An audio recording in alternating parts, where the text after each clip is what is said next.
Okay, let's do this. Let's do this. Let us do this. Greetings, greetings, greetings, and welcome. Welcome. You're sideways. This is my first round. Let me thank you for your input, and we shall get it right here. I was trying to do landscape, but it would not cooperate. Interesting. Interesting. Any questions that come to mind? Can you share based on having been on our channel for a while? Um, I'm actually looking forward to what you guys would like us to cover more of. There's a lot of Model 3 stuff that I have right now that I'd like to cover.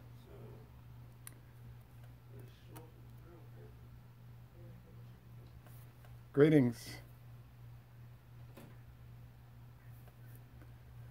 This is Greg for Tesla Fan Inside. Wanted to thank you guys for joining me.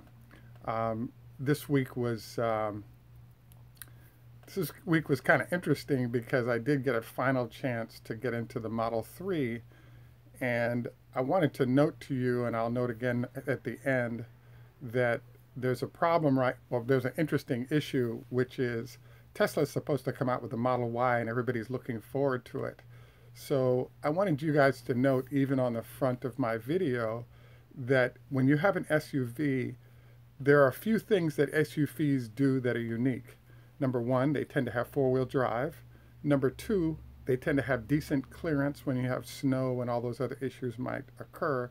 And number three, they have sort of space that allows large objects that you typically can't do for a regular sedan. Now, if you look at the Model 3, the way it's configured, number one, when you have dual motors, you have four-wheel drive. Number two, if you change the suspension slightly, you can get the elevation you need. And number three, unfortunately, you can't change configurations to get fully into an SUV. But frankly, I'm impressed because the car is actually set up to, with a few $100s of modifications, become effectively an SUV. So for people who don't want SUVs, that's not a big deal. But one person in particular that I was thinking about is a mom who has a young daughter, and she had a really nice 7 Series Beamer, and she pointed out to me, wait a second, I like the BMW and its setup, but the problem is that I have a young daughter, and when it comes to car seats in and out of the car and groceries and so forth, the SUV height of a Range Rover or something like that is a way better fit than what I'm doing currently. So I just wanted to let you guys know that I really think the Model 3 is an interesting car because it can go a number of directions successfully and believably and do them well. Again, interested in what you guys would like to chat about. I figured I'd wait until I got about 10 minutes in before I went through the duck curve discussion that I'd like to discuss today, because as Tesla rolls out a number of vehicles, the power grid is going to have to change to meet how Tesla addresses what they do. So possibly 4 months ago, I did a talk about the duck curve and how it works, but I really wanted to discuss it now because I think it has some interesting aspects to it. In particular, there are people who are charging their car overnight, that the power company will actually buy the power out of their car during the day and then replace, and then they can replace again at a profit. So there's some interesting sort of back ends to what Tesla has planned for the grid as they have large numbers of vehicles that are rolling out. Again, I can see you guys. Am I still sideways? Let's try it again, Tim. Thanks. Let me try it one more time. I just did a rotation here. Let's see if that works. Is this working? Can you guys give me your feedback on that, please? So, again,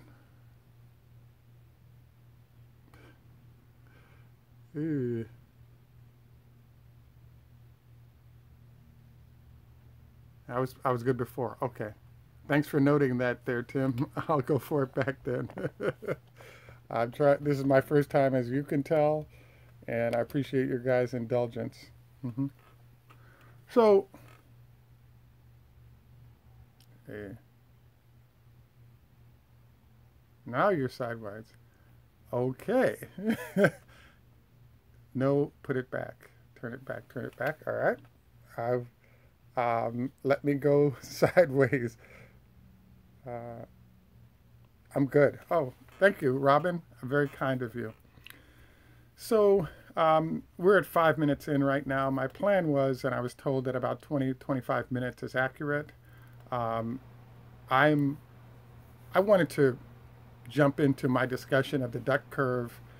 I I really like the whole format that we're jumping into, but one of the concerns I had is everybody spent all day saying hello to everyone and didn't cover anything. So that really bugged me. So I want to cover something, and then if we have any issues that you're seeing, let's move on with that. So for all of you that haven't seen the video, there's a concept called the duck curve. What the duck curve is the fact that when you're using renewables to produce power, so let's say you have solar panels on your house that are producing power. It turns out starting right about 2 o'clock is when the amount of sunlight to your solar panels starts to crap out, and then it goes to nothing. Um, uh, w- Got it. I will not change it again. Um,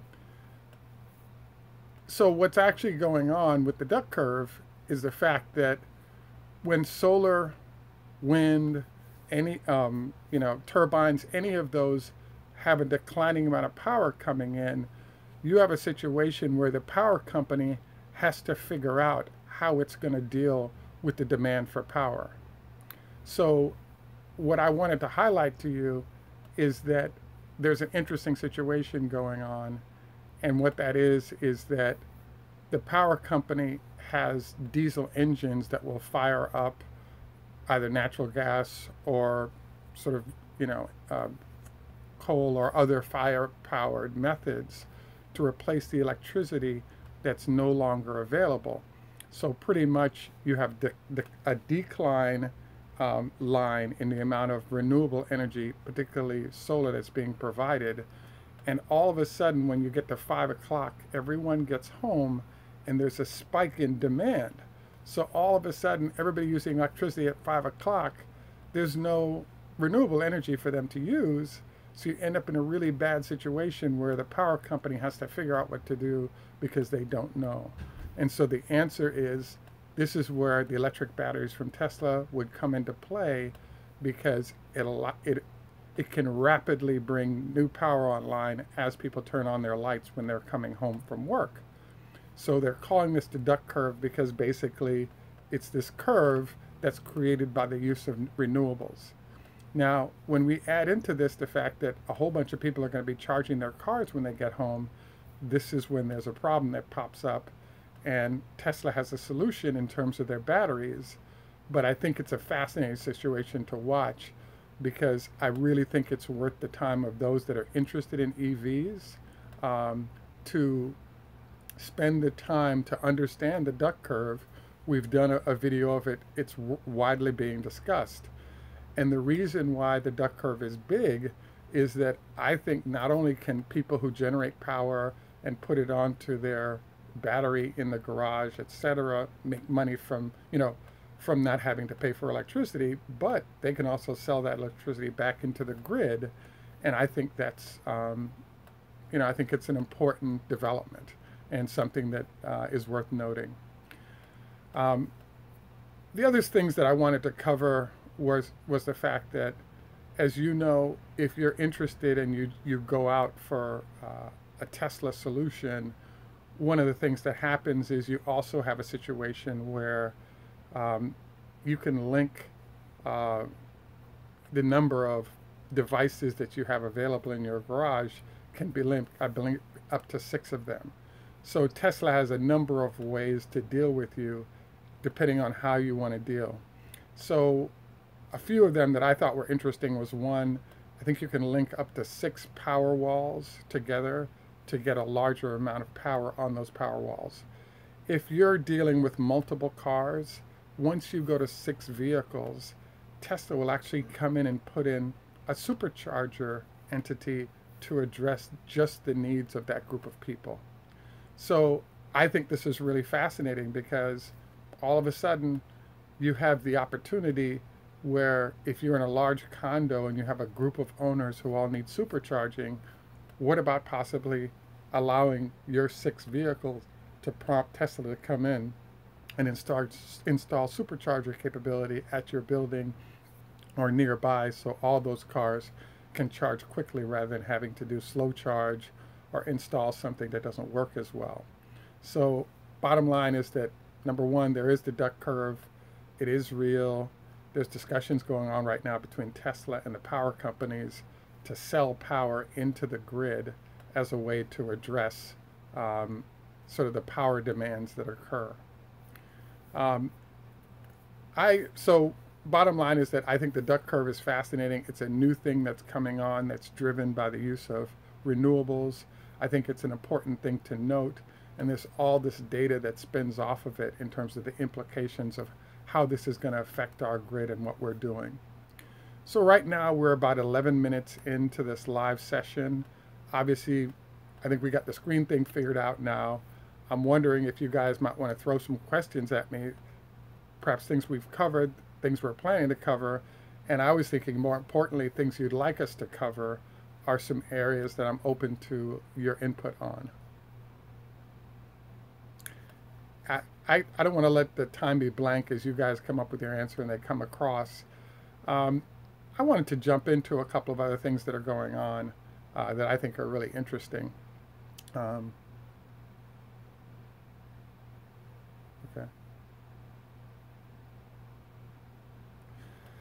Yeah, thanks for the comment on selling your power back into the grid at peak hours because this is going to be available. I thought it was interesting because I saw some of this that's being prepared for at Tesla elsewhere. This can occur, but from what I understand, even though you paid the overnight fee, which was a lower rate, my understanding is that the electric companies actually want to pay you a wholesale rate when they take the power out of your Model S or 3 or Model X.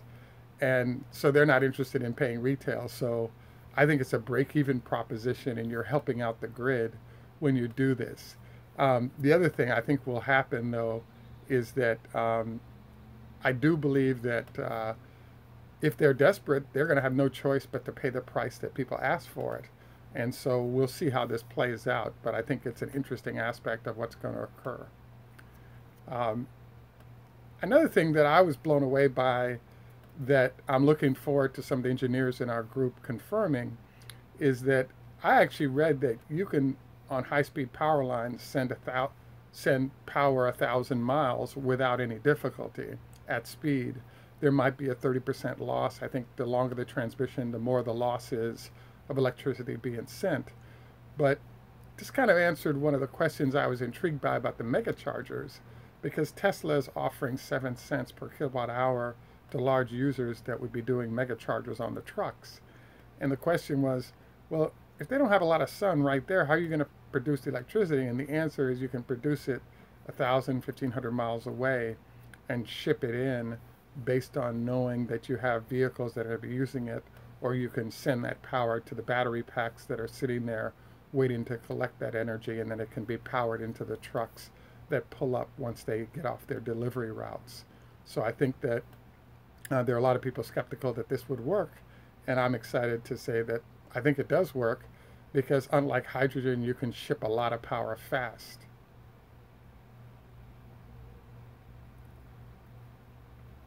True, true. I would agree. Charging during excess production definitely makes sense. So the big news of the week, we're going to be doing a talk in trucks. And one of the big news items was the discussion of the fact that Tesla is going to be involved with their companies to help them figure out what to do relative to the construction of their megachargers. I think one of the secrets I'll share on what we're going to cover this week is the fact that how can anybody build a megacharger without Tesla involved? Because it's a Tesla truck. that will be will be handling that electricity. And if Tesla is not involved, the facilities may not be accurate enough to handle what the needs of the truck might be. So I wanted to suggest then, absolutely, Tesla will indeed be helping the companies to build out the megachargers so they work. Um, the one thing I was going to be covering today, which I thought was kind of crazy, is that a supercharger is on average, I'm told, it costs $1.5 million to build a supercharger or a supercharger facility. So with that number in mind, if we're going to megachargers, which are 4 times as much power that's being moved into those trucks, arguing that we're talking a $5 million facility is not out of line. And so the question that comes up is that if you look at the list of who's been agreeing to purchase the Tesla trucks, they're listing people who are buying as little as 1 or 2 units from Tesla. And what I don't understand is if you've got 1 or 2 units that you're going to have charged, and those units cost, let's say, $200,000 a piece, you're now spending $400,000 on trucks and $5 million on the charging facility for those trucks. So I think there's a numeric imbalance here that doesn't make any sense, and we're going to find out what this is going forward. But I think that, it kind of doesn't make sense what's going on. What does make sense is people claiming they're going to buy 2 trucks that are really agreeing to buy a minimum number of 10 or 20 or 30 trucks, because then the ratio of number of trucks being charged to what you had to pay for the megacharger actually makes sense, and the whole thing comes together nicely. But some of the stuff I see, I think is really fake news, and I think the answer is that they're buying more trucks. They just don't want to say how many, and they have their reasons for why they're not being forthright. And I think the competitor threat is probably the issue there. The next thing I sort of randomly wanted to cover is I'm kind of excited about the fact that both the Roadster as well as the truck are going to be built in Livermore. Tesla leased a 1 million square foot facility there. The fact that it's going to be built in Livermore, I think, is really exciting. It's closer to where the Gigafactory is. It's away from the main factory, so I think that's really good. True. There's some good comments there, I think. I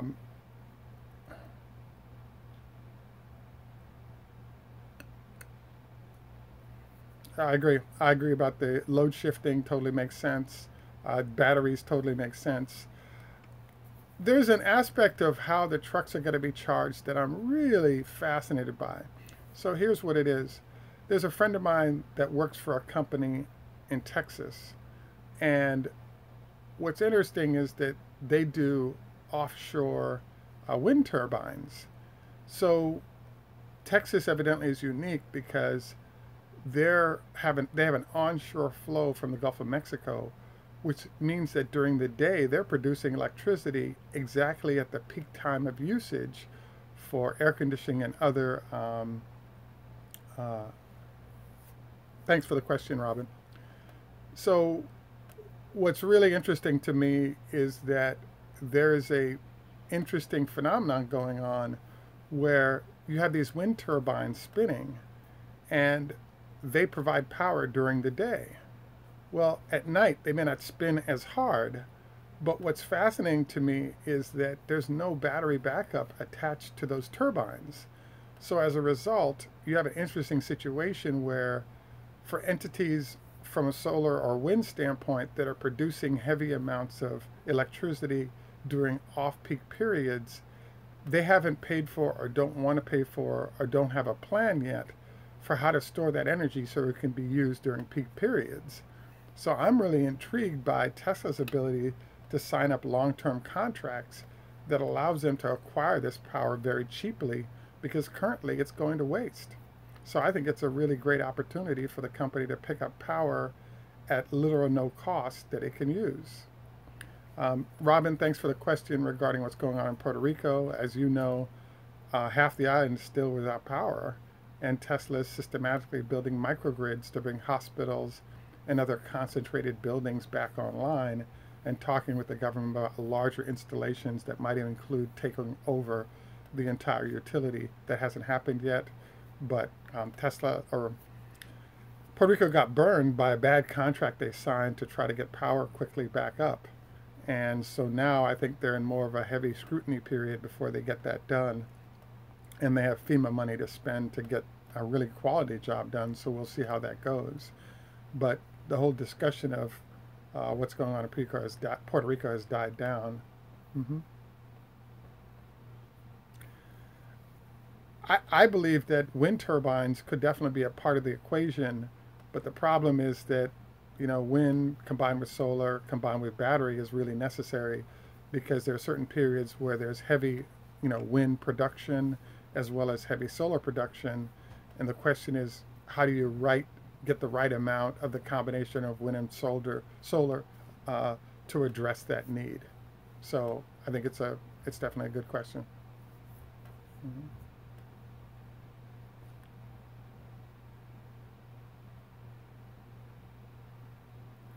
I agree with your Solar City analysis.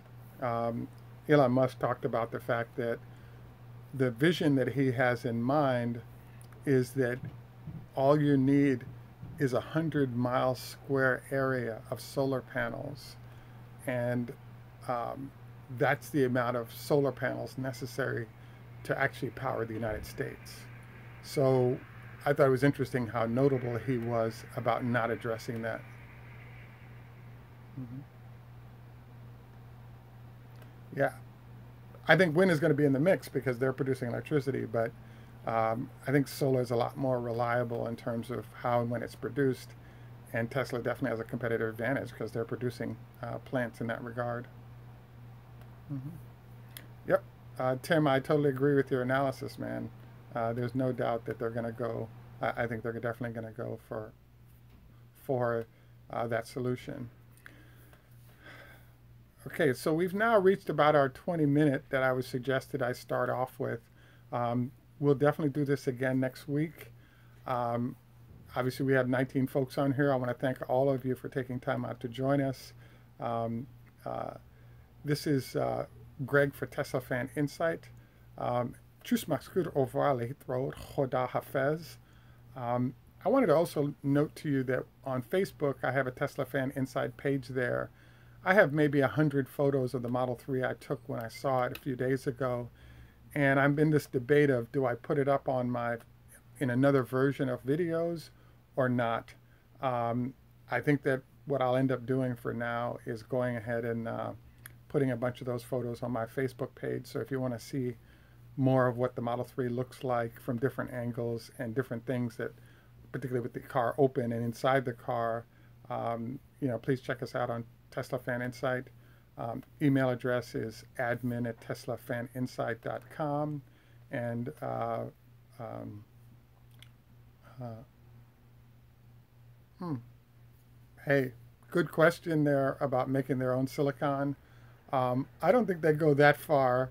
It's possible, but no, I doubt it, but I don't know. Mm-hmm. Any rate, again, I want to thank you all for joining us today. Um, 12 o'clock Eastern next Saturday. We'll look forward to seeing you again. Um, Good luck to whoever you're rooting for the Super Bowl. I'm rooting for the Eagles. It'd be nice to see a change from Tom Brady every year. Have a great day. Thanks again for joining us. And thank you for your support in each method.